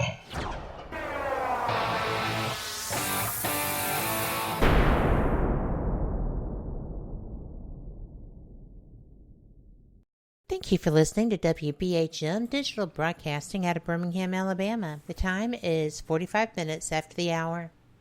Welcome back to Fate Mag Radio. I am Kat Hobson, your host. I am joined tonight by Rick Osmon, and we are getting right back to it because, man, there's so much information. We have already discussed him coming back after his conference, October 4th, 5th, and 6th. And thank you for being here, and thank you for being willing to come back because there is so much information, Rick. Well, there is. And it never stops coming in. And just like I mentioned earlier, the story about the 10 ingots. At some point, I expect them to say, well, we don't know where this ingot came from because it's not the same as these. And I'm going to say, check Bolivia, because a lot out of Bolivia. And our groups, and AAPS is just one of many groups that I, let's see, what would it, watch. I watch them because I'm greedy for information. Ancient Kentucky, rediscovered artifacts. There's a whole dozens of them on Facebook that are worthy of a little bit of time at least. But AAPS is probably the oldest and strongest of the conferences. Most of us are open to other conferences if you want to start one up. But I enjoy it, and the knowledge, or in some cases it's my own conjecture, but it's supported by what I'm seeing, and most people haven't been able to talk me out of it yet. Do they try? I'm still open. Yeah, a couple have tried, but so far it's like, okay, yeah, it's still conjecture, but here's the evidence. And the evidence is still there. You may not like the conclusion. So that's where it is. And it probably, there will be some of these mysteries that never ever go away. And the older they are, the harder it will be to get some satisfaction out of them. I mentioned earlier about the ancient Egyptians. Well, let's say 4,000 years ago, 4,500 years ago, copper became very, very available, maybe not cheap, but plentiful to, rich people building pyramids. And for 1,000 years, that whole industry flourished, building pyramids and other monuments. And, well, the copper got, somehow got mixed up with tin and made bronze, and now they could cut stone finer. But for 1,000 years there, they were using copper like there was no tomorrow. Yes. But they weren't getting it from the old world because there wasn't that much there. So we contend, with a great deal of evidence, that it almost all came from the Lake Superior region of the Keweenaw Peninsula of Michigan on up to Isle Royal. So come October the 6th, I think that's the Saturday, I'll be telling how I believe it made it from Isle Royal to Poverty Point, Louisiana, where it was then transshipped across the Atlantic. I'll attack how they did that in a different one. But for now, just how did they get it from Lake Superior to Poverty Point? And I think I won't have any strong arguments against it. That 1,000-year window was important. Yeah, the 1,000-year window is very important because at the end of that 1,000-year window, everything changed in the mid because this island called Santorini kind of blew up. A bit. And yeah. laid waste to the entire eastern mid. Before we go further, we have a question in chat, and this is relevant to the AAPF conference. And W. Smith wants to know what forts in the Ohio Valley will you be addressing there? In that particular one, the fortresses I will be addressing will be one at a place called Covey Lake. It's where the Wabash adjoins the Ohio. That's part of the route south out of Lake Superior into Lake Michigan and then on down through Indiana on various rivers. Okay. But the whole point of it is 4,500 years ago, you didn't have to portage. The water just ran. Oh, okay. And it lasted for about 1,000 years. And that's what made copper so plentiful in the old world.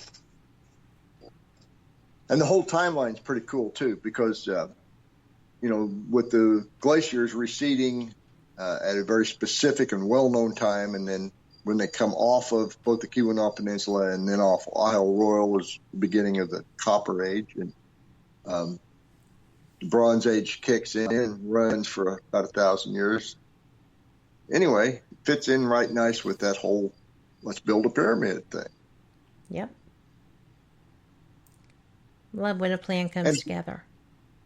Yeah, me too. And I think I mentioned LiDAR earlier. I believe that I can show some of the LiDAR images that will be compelling enough that people won't really want to argue against me. So anyway, every time a glacier melts, it leaves what's called a glacial moraine. And they're all over northern Indiana, except for one narrow slot. So I'll show you where that slot's at. Cool. Yeah. So are you saying moraine like the top of a pie? There's no G in this one. Moraine, Moraine, I believe it is. It's where the soil or the dust that is in the glacier, when the glacier melts out, this just piles up because the glacier just comes up to a point, just melts off there, sloughs off. Dirt piles up. We're talking over, hundreds of thousands of years. So just looks like a row of hills or maybe just it kind of looks like it's piled up in a couple places. Okay. I just wanted to know what you had said specifically with the spelling so I could research that more. Yeah, you can find moraine state parks in Indiana, Illinois, Ohio, Wisconsin, because it's not flat enough to farm. But yeah, this route is pretty impressive. And I got the idea for looking for this route by looking at a different route, boated actually, from Detroit to Vincennes, Indiana during the Revolution by the British, incidentally. And they brought, I believe it was 36 boats total, one artillery piece, couple hundred Shawnee and Miami and Potawatomi Braves. Some of them were carrying 200 pounds of flour each. And I'm not talking about in the boats. This was over the portage. There's an 18-mile portage between the Maumee River and the Wabash River. And these guys made that. Yeah. So I got to looking at how tough would it be to, ferry the copper down the Wabash, and how would you get there from, Isle Royal. And then I got to thinking about, it was still 4,000 years earlier. So what was the water like then? So that's how I got to where I'm at. This is amazing. Your research is so in-depth. When people think about this, they don't realize what all you have to go through to get this information. It's astounding. Well, there's also, it's not just finding the information, it's figuring out what it means, compiling a conclusion, I guess, be synthesizing a conclusion. Yes. Learn stuff. And more to the point of how do you get it there? How did they get so much of it? Because by some accounts, there was some 4 million to 40 million pounds of copper left Isle Royal, or at least Superior surrounds, and made it to the old world. That's a lot of weight to go by canoe. Well, yes. That volume is just huge. Yeah, but you also have to realize that they did it over a 1,000-year period. So it doesn't get quite as, horrendous a task if it's over a long period of time. Still pretty rough. Yeah, it's pretty impressive, too. Yes. But that's what these people were. They were impressive. They were strong and smart and sophisticated and determined, apparently. And analytical. There are a whole bunch of other things. I'm sorry? And analytical. And analytical, yes. They were also capable of deriving uses from plants. And sometimes the plants they needed did not grow where they are now. And they transplanted these plants for use probably in the whole mining operation. One in particular is called Devil's Club, and it is native to the Pacific Northwest coastal areas, as far as Idaho, but mostly coastal. And it's endangered out there today. But it is also found in very, very small, very endangered quantities on Isle Royal.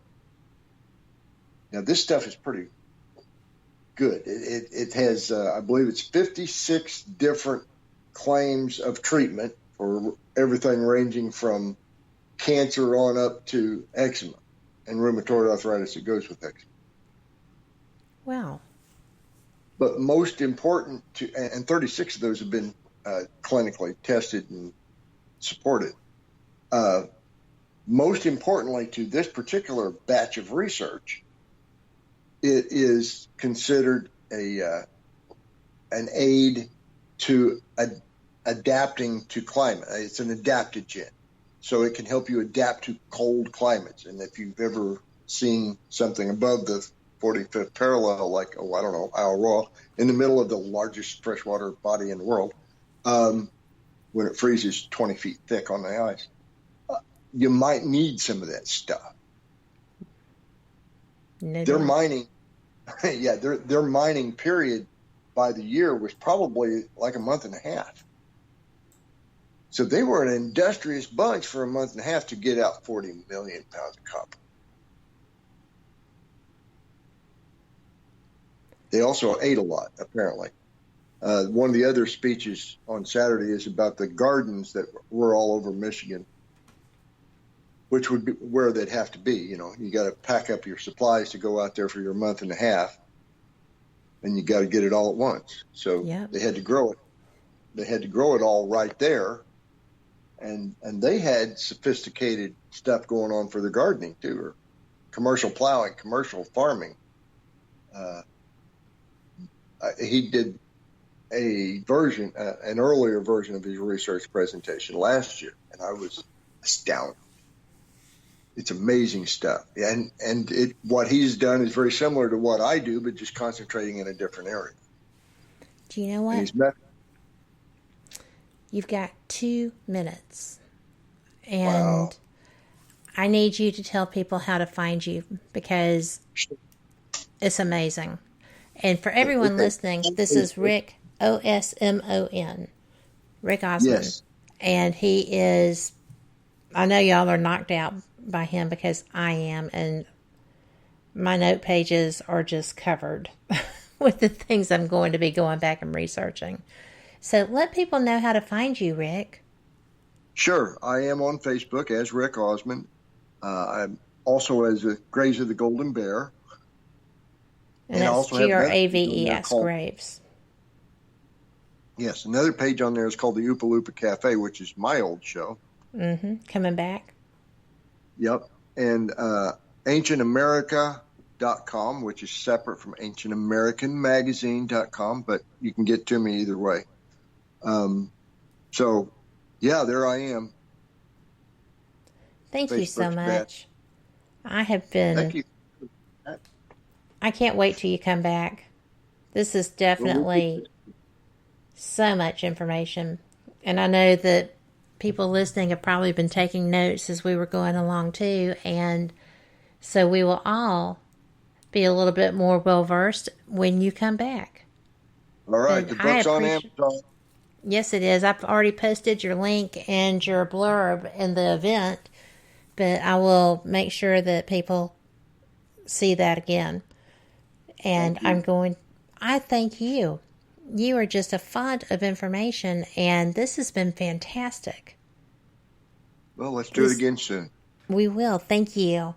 And for everyone who is still trying to get their way to this event, can you tell them again the casino name? Yes, the casino, the Island Resort Casino and Convention Center in Harris, Michigan. And the phone number there is 906-602-6040. And you can register for the conference by going to www.aapscopper.org, or you can phone 906-942-7865. Thank you for that, because I know there are a lot of people that are into this stuff, and I hope that y'all just have more people than you can shake a stick at. It's a nice room. They'll enjoy it. Yes, they will. And with that being said, I cannot believe we've run out of time. I know this has been just a madcap dash through this information I was trying to get out for you with Rick and with Katherine. And you know what? I love shows like this because I'm already looking forward to the next one where we're going to learn more. Thank you for joining us. Thank you very much for supporting the network and for listening to Fate Mag Radio. I am so blessed to be able to do this show and bring you this information. So, that being said, get out there. Be the change you want to see in this world. Manifest that, because you know what? You can do that. We all can. Smile. Be kind. And just enjoy your week. We will see you on the flip side. Thank you. Good night.